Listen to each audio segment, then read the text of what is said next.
नमस्कार, मैं भूमिका। छोटी मुलाकात बड़ी बात में आपका स्वागत करती हूँ। आज हमारे साथ गेस्ट पूनम पांचाल जी हैं। तो सबसे पहले आपका धन्यवाद करना चाहूंगी पूनम पांचाल जी, जो आपने अपना कीमती समय हमको दिया। तो मेरा आपसे पहला प्रश्न यही रहेगा पूनम पांचाल जी कि आप अपनी जीवनी परिचय के बारे में बताइएगा हमारे दर्शकों को। सभी को बहुत बहुत नमस्कार। आप आपके चैनल को और आपके चैनल के व्यूवर्स को बहुत बहुत शुक्रिया कि आप लोग मुझे और मेरे विचारों को सुन पा रहे हो, देख पा रहे हो। आपके चैनल का बहुत बहुत धन्यवाद। और भूमिका, आपने बहुत ही अच्छा क्वेश्चन किया कि मेरी जीवनी के बारे में। एक्चुअली देखो, मैं एक बहुत ही सिंपल से परिवार से बिलोंग करती हूँ। कोई ज़्यादा हाई फाई या फिर किसी लैंडलॉर्ड या किसी की ऐसे पृष्ठभूमि से मैं बिलोंग नहीं करती। बहुत ही साधारण से परिवार से बिलोंग करती हूँ। और हम बेसिकली असंध में एक गांव है उपलाना, वहाँ से मेरे पापा जी वहाँ से हैं, मेरे दादाजी वहाँ से हैं। मेरा जन्म करनाल में मेरे मामा जी के घर मोहिद्दीनपुर गांव है, यहाँ पर मेरी मम्मी है, उनके यहाँ हुआ, करनाल में ही हुआ। और मेरा एक जो जीवनी है वो है कि थोड़ा सा एक मैं फौजी परिवार से बिलोंग करती हूँ। तो उसकी वजह से हमारा एक गांव का, वहाँ पर कोई स्कूल्स नहीं थे, कुछ भी नहीं था।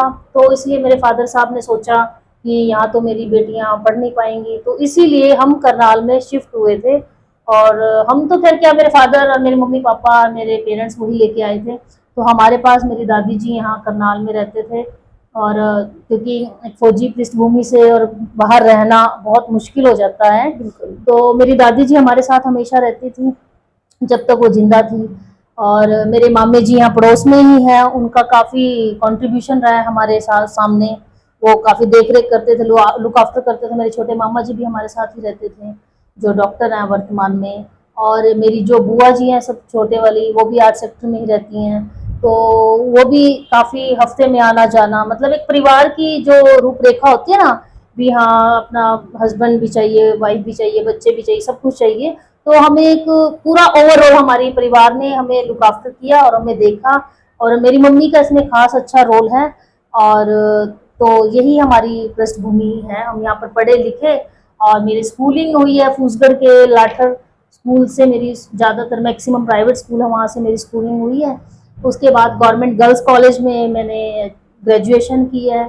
तो मेरे परिवार में कोई ज़्यादा खास पढ़ा लिखा भी नहीं था, ना कोई किसी को पता था, बस चलते रहते थे। थोड़ा सा एक मैं आर्मी परिवार से हूँ। मेरे जो फादर साहब थे ना, वो काफ़ी स्ट्रिक्ट थे। तो मैंने अपनी मर्जी से ही गवर्नमेंट गर्ल्स कॉलेज चुना था, ताकि कोई इशू ना हो, कोई दिक्कत ही ना हो। कि अगर को एजुकेशन में जाऊंगी तो घर वालों को थोड़ा सा कंट्रोवर्सी में रहेगा, भी टेंशन रहती है। लेकिन मैंने जानबूझ के अपनी मर्जी से ही गर्ल्स कॉलेज अपनी मर्जी से चुना था। मेरे पास पूरी अपॉर्चुनिटी थी कि मैं 14 सेक्टर वाले कॉलेज में जाऊं या मैं दयाल सिंह में जाऊं, लेकिन मैंने सिर्फ उसी में फॉर्म भरा। कुछ मेरी फ्रेंड्स ऐसे थे, मेरा जो फ्रेंड सर्कल वो बहुत अच्छा था, बहुत बढ़िया, हमें सही रास्ते पर लेके जाने वाला। और हम आपस में करते थे भी हमें ऐसे करना, परिवार फैमिली ओरिएंटेड। जो मेरा सर्कल रहा है ना ग्रुप्स का, फ्रेंड सर्कल, वो बहुत फैमिली ओरिएंटेड था। तो हमने डिसाइड किया कि ना रहेगा बांस ना बजेगी बांसुरी। अपना को एजुकेशन से लेने की बजाय हमें गर्ल्स कॉलेज में पढ़ेंगे तो पेरेंट्स परेशान नहीं होंगे। तो उसके बाद मैंने ग्रेजुएशन GCW से की, और मैं उसकी वर्तमान में वाइस प्रेसिडेंट भी रही हूँ एलुमनाई मीट की। तो उसके बाद फिर मैंने यूनिवर्सिटी से बीलिव की, एमलिव की, कॉरेस्पॉन्डेंस।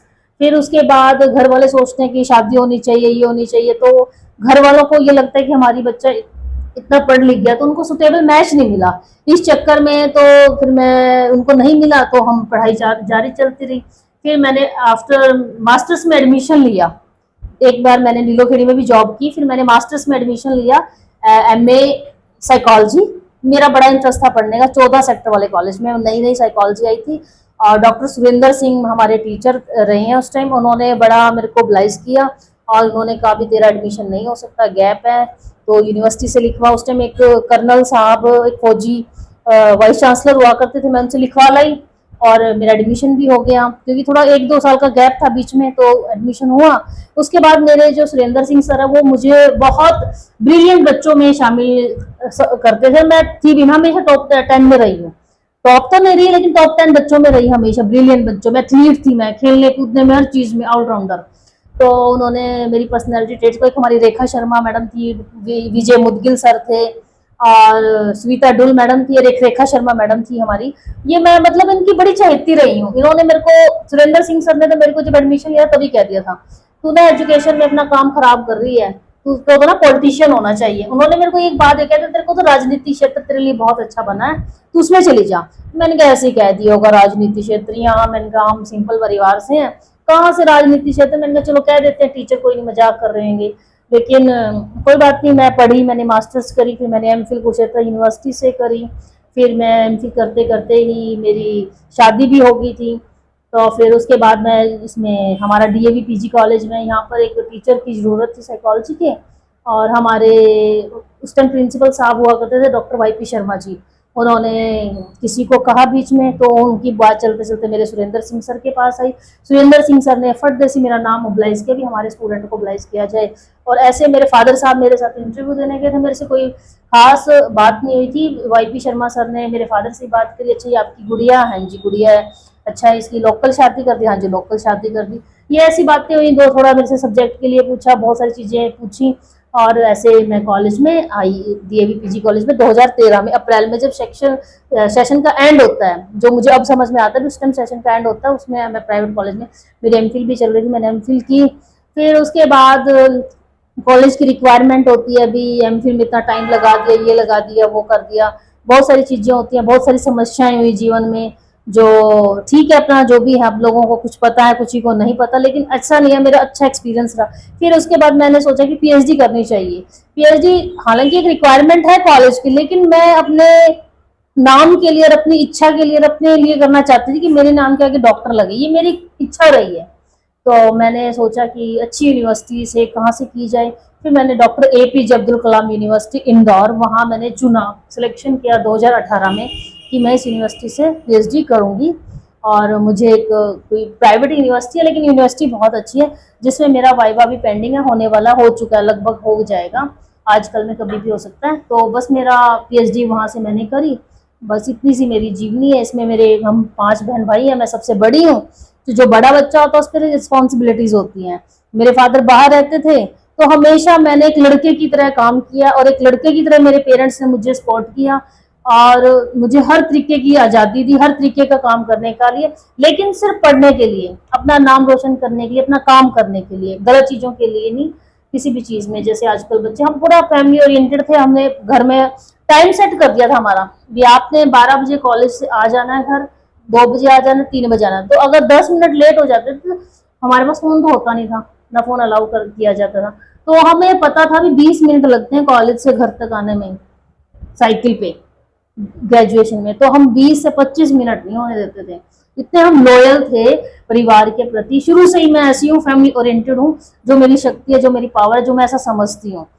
इसके पीछे मेरी माँ का बहुत सेक्रीफाइस है, अपने बहन भाइयों को भी अच्छा गाइडलाइन देना होता है। और मेरे फादर का भी काफी एक रोब था, रहता था, हमेशा डर रहता था भी नहीं, हमें सिर्फ पढ़ना है, हम पढ़ने के लिए बने हैं, बाकी हमारी चीजें के लिए नहीं बने हैं। तो जैसे मैम आपने अपने बारे में बताया, इससे मुझे ऐसा लगा कि आप साइकोलॉजी में ज्यादा इंटरेस्ट रखते हो। तो आप इस बारे में क्या कहना चाहेंगे?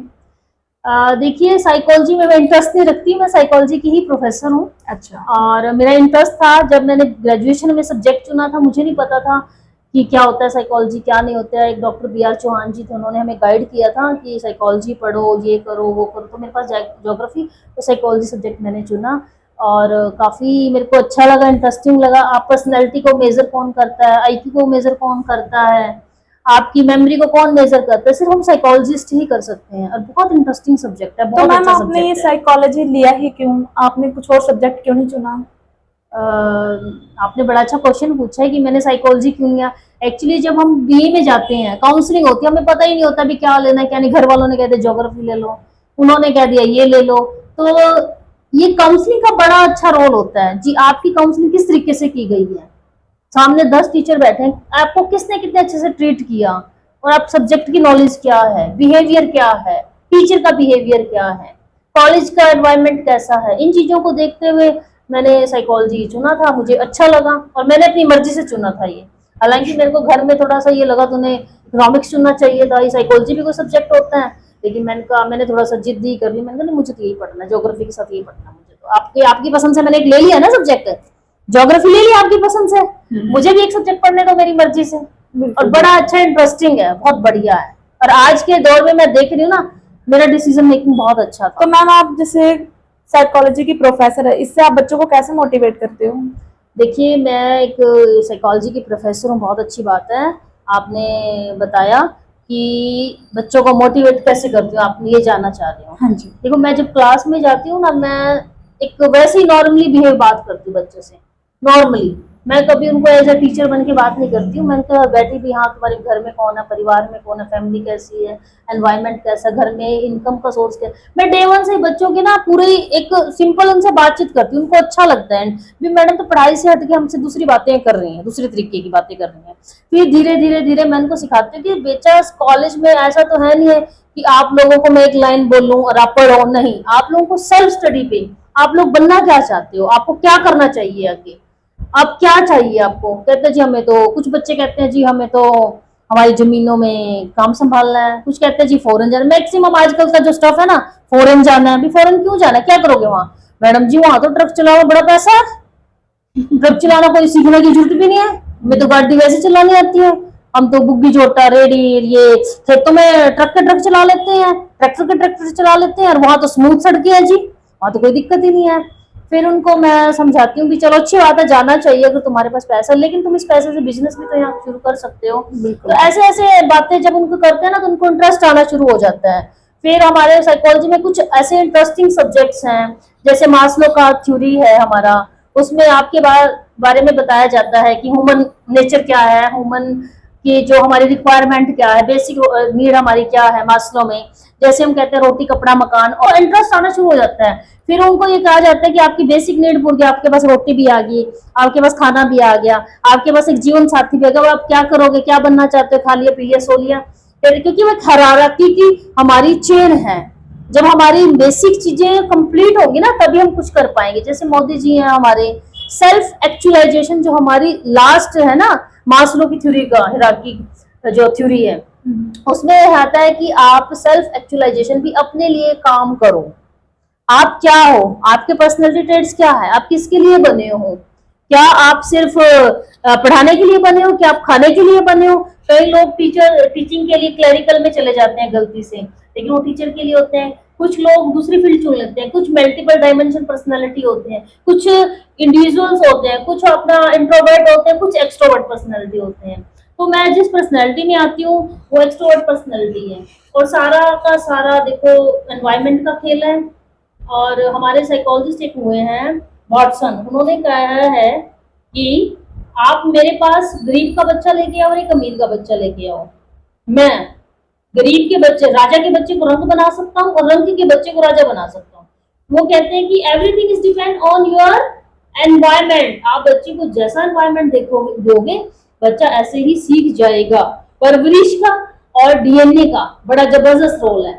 जबकि कुछ हमारे साइकोलॉजिस्ट ये कहते हैं कि डीएनए का ही रोल होता है जी, जैसा बाप होता है कहीं ना कहीं वो गुण निकल आते हैं, जैसा पेरेंट्स होते हैं वो कहीं ना कहीं वो गुण निकल के आ जाते हैं। लेकिन वॉटसन जी क्या कहते हैं कि वी आर बोर्न टैबुला रासा, हमें नहीं पता कि हमारा जो रंग है वो गोरा है, हमें नहीं पता कि हमारी हाइट छोटी है, हमें नहीं पता कि हम सुंदर हैं। हमने क्या क्राइटेरिया बनाया हुआ सुंदरता का, हमने क्या क्राइटेरिया बनाया हुआ इंटेलिजेंसी का, हमने क्या क्राइटेरिया बनाया हुआ अमीरी का। कहता है ये सब चीजें हमें ये नहीं पता हमारी कास्ट क्या है, ये सब हमें एनवायरमेंट बताता है, ये हमें पीपल्स बताते हैं, सोसाइटी बताते हैं, सोसाइटी बताती है ये सब चीजें कि आप तो काले हो, आप तो गोरे हो, आप तो बहुत सुंदर हो। अब हम 3 बहनें हैं, मेरी जो बीच वाली बहन है वो बहुत सुंदर है।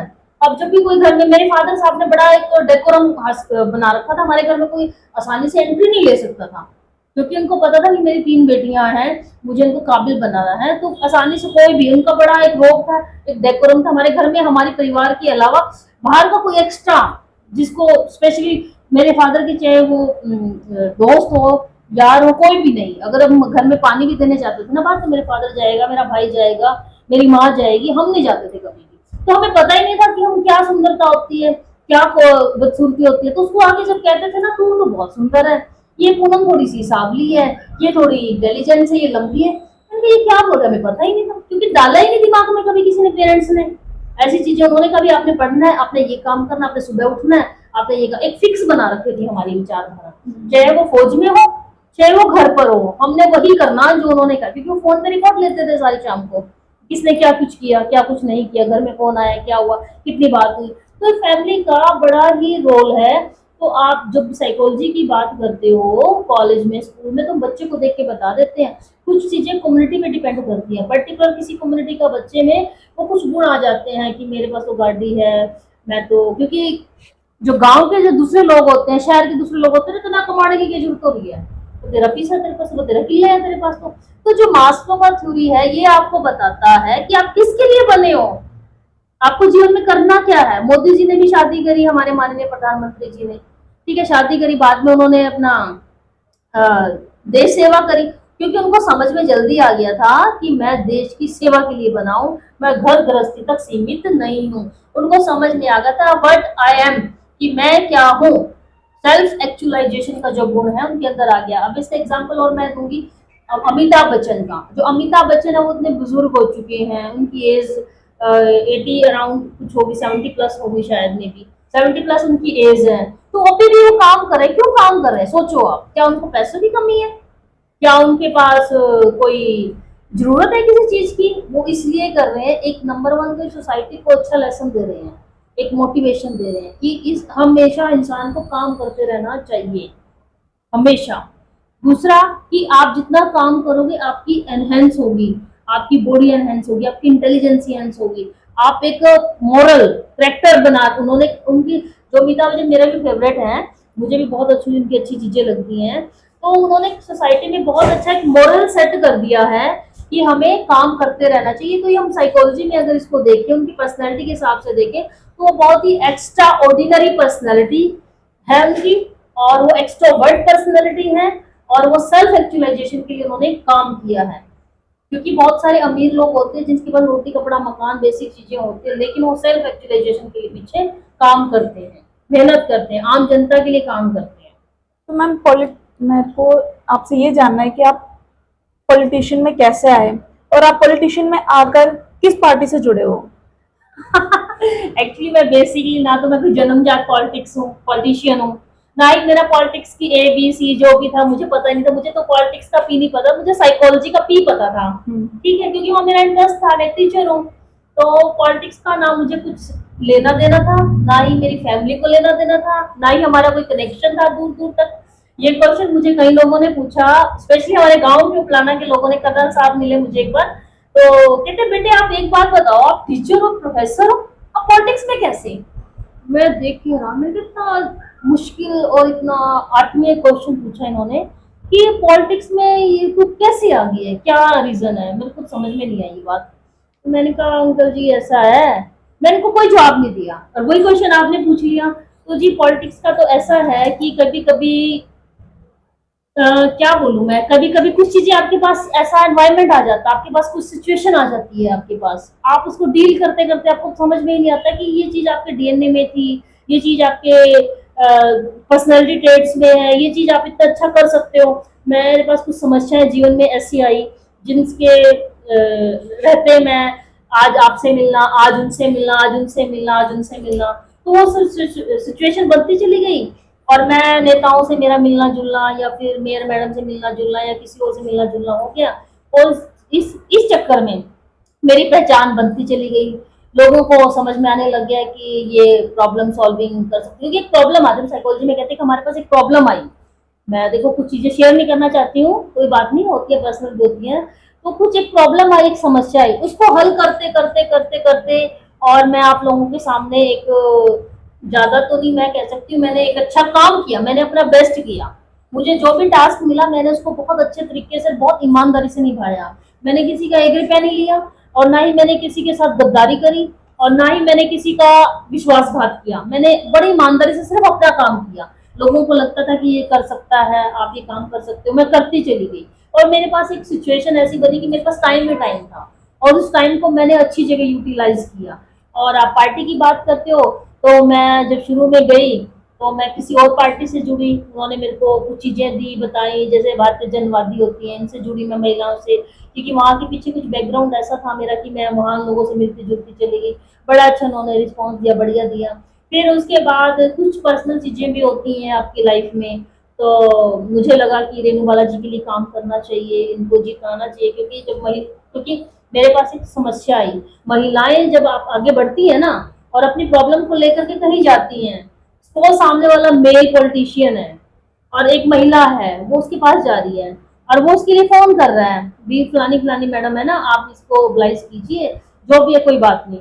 तो वो जो सामने जिसको फोन किया जा रहा है, वो एक छोटी सी बात है जो हमारी एक मेंटल, इसको हम चीपनेस कहेंगे, और इसके साथ क्या कनेक्शन है जो उसके लिए फोन कर रहा है, ये यहाँ तक कैसे पहुंच गई भाई, इसको इसका कहाँ तक पहुंचाया भाई, ये वहां भी पहुंच गई, वहां भी पहुंच गई, क्या है ये। तो जी एक समस्या है हमारे पास, और हमने उसको डील करने के लिए मैं आपके पास आई, आपने उसका रास्ता मुझे वहां का बताया, उन्होंने मेरे उसका रास्ता वहां का बताया, उन्होंने उसका रास्ता वहां तक बताया। तो इस तरीके से मैं समस्याओं को, अपनी पर्सनल समस्याओं को सुलझाती चली गई और काम होता चला गया हमारा। और मुझे बड़ी खुशी की बात है कि मैंने हमारे एमएलए साहब जगमोहन आनंद जी के लिए काम किया, उन्होंने मुझे ओब्लाइज किया कि आप करो। और भारतीय जनता पार्टी, फिर मैंने हमारे योगेंद्र राणा जी के लिए काम किया, तो वहां भी उन्होंने, देखो वहां भी एक हमारा पर्सनल था कि मेरी फैमिली में थोड़ा सा वो हमारे गांव के हैं और हमारा कुछ पारिवारिक पृष्ठभूमि रही है उनके साथ जुड़ी हुई, मेरे दादा की पारिवारिक को, मेरे पापा जी की, उनके साथ उठना बैठना खेलना कूदना, एक ही गांव के, एक ही जगह के, तो वहां पर एक थोड़ा सा पर्सनल इशू, पर्सनल आ जाता है। मेरी फैमिली ने, मेरी बुआ ने, मेरी दादी ने, मेरे भाइयों ने भी कहा कि आपको इनके लिए भी काम करना चाहिए कि ये हमारे गांव के हैं, और हम जब सबके लिए काम कर रहे हैं, भारतीय जनता पार्टी से आप भी जुड़े हो, तो अपने अपनों के लिए काम क्यों ना, ये एक भाव आया, अपनों के लिए भी काम करो आप। तो वहां मेरी फैमिली ने मुझे बोला, तो जगमोहन जी बहुत अच्छे इंसान है, बहुत बढ़िया इंसान है। तो मैम समाज सेवा से भी आप हो, समाज सेवा से भी आप हो, इसका मतलब क्या मकसद है आपका समाज सेवा में आने का, और आपको इसमें किस किस स्थान देखिए, समाज सेवा का ऐसा है कि मेरे पास बहुत टाइम ही टाइम था। मेरा जो फ्रेंड सर्कल है ना, वो हमेशा भगवान की देन लगा लो, मेरे पूर्वजों का आशीर्वाद लगा लो, मैं हमेशा अच्छे लोगों से अपने आप ही जुड़ गई हूँ। तो मैं गई, कहते भी आज वहां चलना है, और हमने एक एनजीओ बनाया है, और ऐसे ऐसे करके एंटी करप्शन, सबसे पहले शायद मैं एंटी करप्शन से ही जुड़ी थी, तो वहां पर एंटी करप्शन से जुड़ी मैं, वहाँ कृष्णा गुप्ता जी है हमारी, उन्होंने जोड़ा, तो जुड़ गए। वहां पर फिल्म स्टार्स आते हैं, तो मेरी शौक है अभी फोटो खींचो डालो फेसबुक पे, फोटो खींचो डालो, उसका हमें ये नहीं पता इसका नेगेटिव पॉजिटिव क्या है, बस गए भी सुंदर सा बन के सर के गए। उसके बाद दूसरा एनजीओ है निर्भया फाउंडेशन, उनसे जुड़ गए भी, वो लड़कियों के लिए थोड़ा अच्छा काम कर रहे हैं। फिर उसके बाद जी मेरे को थोड़ा सिंगिंग का भी शौक है, फिर मैं चाहत म्यूजिक एकेडमी से भी जुड़ गई, भी चलो वहां भी जुड़ गए हैं। फिर कृष्णा फाउंडेशन से जुड़ गए हैं। फिर हम जी ये थोड़ा सा स्पिरिचुअल चीजों से भी जुड़ गए हैं। तो ऐसे ऐसे करते फिर मैंने उनको कहा, कहते कहीं जाना है, घूमना है, फिरना है, जाना है, मैं उनको गौशाला में लेके गई। ये देखो, मैं I am to be proud, मैं मतलब अपने आप को सौभाग्यशाली मानती हूँ कि मैंने कहा, क्योंकि मैं एक एक्स्ट्रोवर्जर भी हूँ, मैं थोड़ा कुंडली उंगली को देख लेती हूँ।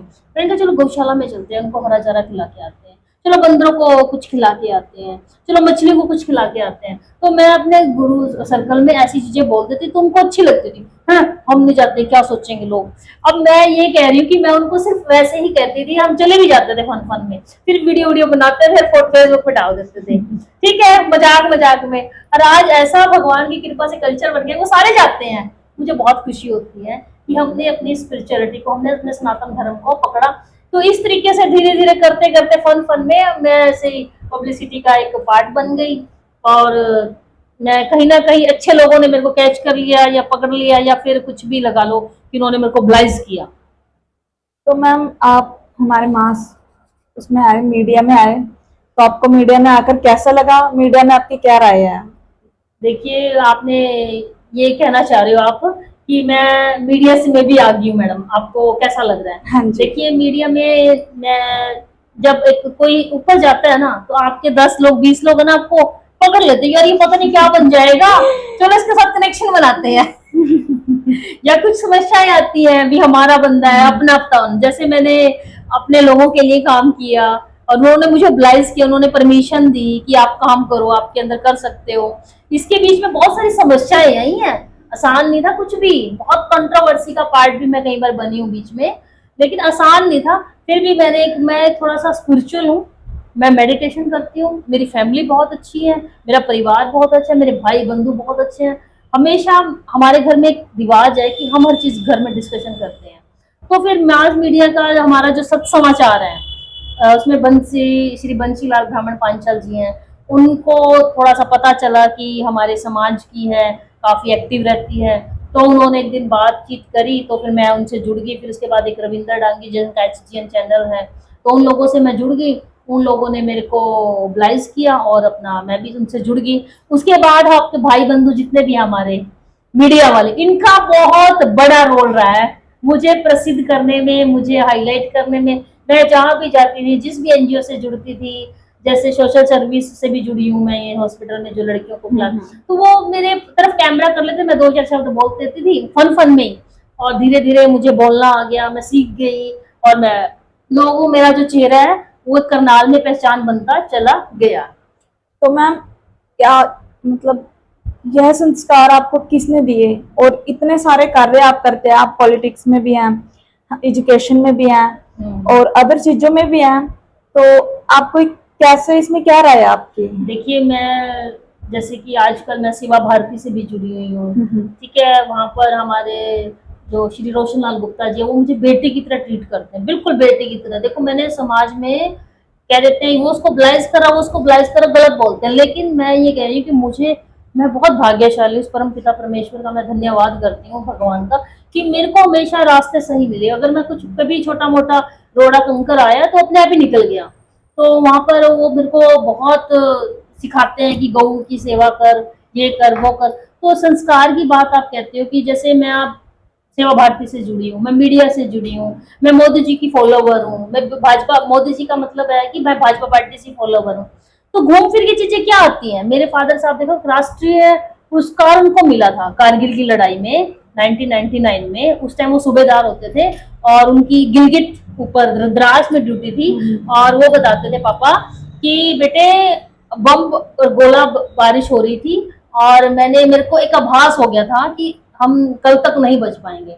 तो मैंने एक प्लानिंग करी कि मैंने बर्फ में ही खुदाई करवाई। अपनी जो उनकी टुकड़ी थी ना, वो सूबेदार थे, उसके इंचार्ज वही थे, लीडर वही थे। तो उन्होंने क्या कि मैंने बर्फ में खुदाई करी, और मैंने अपने सारे सैनिकों को बोला कि आप इसमें छुप जाओ, और हम सब उसमें छुप गए। कहते जब हम अगले दिन निकले ना, हमें समझ में आया जहां हम थे वहीं पर ही गोला हो गया, वहीं पर गोला गिर गया, वहां जितने भी लोग थे सब मर गए, और वो मेरे फादर का जो टुकड़ी थी वो बच गई उस टाइम। तो वो बड़े दिमाग से काम करते, बड़े इंटेलिजेंट थे। मैं यूं कह रही कि मैंने मेरे पापा से जैसा दूरदर्शी इंटेलिजेंट इंसान कोई नहीं देखा। एक मुझे थोड़ी सी उनकी रिजेम्बलेंस रोशन लाल गुप्ता जी में दिखती है, वो मुझे बिल्कुल मेरे फादर की तरह लगते हैं, बिल्कुल।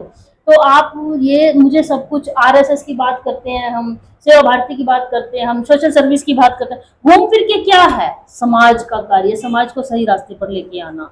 तो मैं ये कहना चाहूंगी कि घर में वुमेन एम्पावरमेंट की बात करते तो मेरे फादर हमें लेके आए पढ़ाने के लिए, वुमेन एम्पावरमेंट हो गया, सेफ्टी पर्पज। मेरे फादर घर में नौकरों को पसंद नहीं करते थे, कहते नौकर घर का भेद लेते हैं, कभी नहीं लेके आओ, अपना काम खुद करो, सेफ्टी, दूसरे धर्म से अपना बचाओ, घर में एंट्री नहीं करते देते थे किसी को भी, अपना काम खुद करो, खाना भी बनाओ, झाड़ू पोछा सब कुछ अपने काम खुद करो। आपका स्किल्ड वर्क आ गया, आप लड़की अपने आप ही घर में सीख जाती है काम, ठीक है। उसके बाद आपने सिर्फ एजुकेशन लेनी है। आप मेरे फादर से आपके पास बंदूक थी 2 नाली वाली, अब तो हमने जमा करा दिया, वो सिखाते थे, वो हमेशा क्रिटिसिज्म करते थे। मैं आपको एक और बात बताऊं, जिनकी खुद की बेटी 3, और वो एक डायलॉग मारते थे हमेशा कि गवार ढोल पशु शूद्र नारी सकल ताड़न के अधिकारी।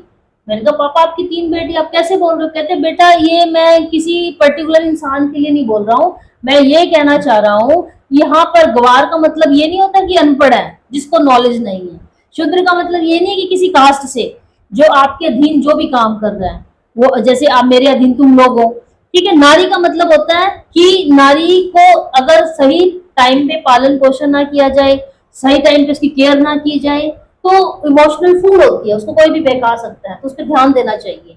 कभी पैसे देकर, कपड़े दिला करके, कभी उसको ध्यान रख के। तो ऐसे ही अपने घर के अधीन जो भी काम करो उनमें भी ध्यान देना, घर परिवार पर भी ध्यान देना चाहिए। ढोल, ढोल को हम जितना पीटते हैं ना उतना शोर करते हैं, ये हमारी तबाही का कारण बनते हैं। मेरा पर्पस इसमें नेगेटिव नहीं है, और मेरा पर्पस ये है कि इन पे ध्यान देने की जरूरत रहती है आपको समय समय पर। आप इसको ऐसे नहीं है कि कोई राजा बन गया है तो आप उस पर ध्यान नहीं दे, तो वही वही लोग उसके विनाश का कारण बन जाते हैं। इसका भाव ये है, इसका भाव ये नहीं है कि आप किसी कास्ट से या किसी नारी से नहीं। कहते मैं तुम्हारे लिए कितना काम कर रहा हूँ, अपनी बेटियों को मैं सक्षम बनाना चाहता हूँ, स्ट्रॉन्ग बनाना चाहता हूँ, स्वावलंबन बनाना चाहता हूँ। आप स्वावलंबन की बात करो, ये भी मैंने अपने घर से भी, घर में खुद काम करते थे वो, और वो हमेशा जब भी कोई डिप्रेशन होती थी, कोई भी टेंशन आती थी, वो हमेशा ये कहते थे कि बच्चे काम करो, काम ही कर्म ही सब कुछ है। वो भगवान, उन्होंने मंदिर भी बनवाया। मंदिर, हमारा जो मंदिर बना था उसके पीछे ऐसा नहीं है कि मेरे पापा बहुत भक्ति वाले थे। भक्ति का मतलब वो कृष्ण जी को मानते थे, कर्मचुरी को भी कर्म करो, लेकिन वो जैसे कि आरती करना, दीपक जगाना, ऐसा उनका कभी इन्होंने किया नहीं, ना मैंने कभी देखा। वो सिर्फ एक जल का लोटा चढ़ा के, भक्ति अंदर से आती थी वो। उन्होंने हमारे घर के सामने थोड़ा सा चर्च बन गया, तो उनको लगा कि मैं तो एक देशभक्त हूँ, मैंने तो, मेरे को तो राष्ट्रीय पुरस्कार मिला, मैं तो नहीं ऐसे कर सकता हूँ। तो उन्होंने कहा कि जो भी हिंदू लोग इस घर में आएंगे, वो किसी भी कम्युनिटी से हो सकते हैं, कम से कम उसके उसके बिल्कुल सामने मंदिर खड़ा कर दिया अपने पैसों से। कोई चैरिटी नहीं ली, कोई सरकार से बात नहीं करी, कोई उनकी फाइनेंशियली इतनी कंडीशन अच्छी भी नहीं थी, जिसके 5 बच्चे हों, एक इनकम सोर्स हो, तो कोई ऐसा तो है नहीं कि वो बहुत अमीर है। तो उन्होंने उनके अपोजिट मंदिर खड़ा कर दिया। कहते जो इनके घर जाएंगे एक बार इधर भी देखेंगे, कहते ये देखेंगे, ये सोचेंगे, समझेंगे हम अपने बाप के साथ गद्दारी कर रहे हैं, हम अपने सनातन धर्म को छोड़ करके दूसरे धर्म में जा रहे हैं। कहते ये ऐसे एक इनिशियल स्टेज होती है ये हमारी धर्म को परिवर्तन करने की, चेंज करने की, और हमारी गलतियां हैं इसमें। हमें अपने समुदाय के, अपने गांव को, अपने परिवार को, अपने जो आसपास जो भी लोग हैं उन पर ध्यान रखना चाहिए, उनको समय समय पर उनकी हेल्प करनी चाहिए, उनके सुख दुख में बैठना चाहिए। इससे हम सोशल होते हैं, वो फिर कोई और जाएंगे ही नहीं। कहते इसके लिए हम ही खुद कारण है, हम खुद जिम्मेवार हैं ज्यादा। तो मैं सेवा भारती में मैंने वही सब चीजें देखी, हिंदू धर्म को जागृत करो, तो हर चीज मेरे को लगता है कि मैं एक फौजी की बेटी हूँ, उसका जो संस्कार है वो मेरे अंदर थे पहले से। उसको बस एक हमारे समाज ने, हमारे मीडिया ने, आप लोगों ने मुझे एक प्लेटफॉर्म दिया और मुझे एक सही रास्ता दिखाया। आज भी मैं, देखो ऐसा नहीं कि मैं बहुत बड़ी हूँ या मैं कुछ भी हूँ, नहीं, मैं एक अच्छी नागरिक और एक अच्छे रास्ते पर जा रही हूँ। ये मेरे पूरे समाज, करनाल एक अच्छा एनवायरनमेंट है, यहाँ पर महिलाओं को बहुत अच्छे से ट्रीट किया जाता है। ठीक है, मुझे आपसे बात करके बहुत अच्छा लगा। Thank you so much. Thank you very much. आपके चैनल का, मिलन एक्सप्रेस का, आपका, करनाल की जनता का, हमारी भारतीय जनता पार्टी का, हमारे कॉलेज का, हमारे घर का, हमारे परिवार का, मेरे पेरेंट्स का। और एक और मैं आपको लास्ट में एक बात कहना चाहूंगी, आप अपनी हर चीज की, मैं अपनी पर्सनैलिटी में एक चीज मैंने ऐड की हुई है, बेस्ट पेरेंट्स मेरे हैं, बेस्ट घर मेरा है, बेस्ट परिवार मेरा है, बेस्ट गांव मेरा है, बेस्ट शहर मेरा है, बेस्ट कॉलेज में मैं पढ़ाती हूँ, बेस्ट स्कूलों से मैं पढ़ी लिखी हूँ, बेस्ट मेरे अच्छे दोस्त हैं, बेस्ट पार्टी में मैं काम कर रही हूँ, मेरा शहर अच्छा है, मेरा गांव अच्छा है, हमारे जितने लोग हैं उनके साथ में जो काम कर रही हूँ अच्छे हैं, आप लोग बहुत अच्छे हो। अगर आप इस थेरेपी के साथ काम करते हो ना पॉजिटिव, तो आपको कोई भी दुनिया की ताकत नहीं है आपको आगे बढ़ने से रोके, क्योंकि हमें पॉजिटिव थेरेपी के साथ काम करना चाहिए, और इसका मैं अपने आप को बड़ा सौभाग्यशाली समझती हूँ। धन्यवाद। जय हिंद, जय भारत। जैसा कि हमारे शो में पहुंचे हैं पूनम पांचाल जी, मिलते हैं दोबारा एक नए गेस्ट के साथ, तब तक के लिए धन्यवाद। अब हमें दीजिए इजाजत।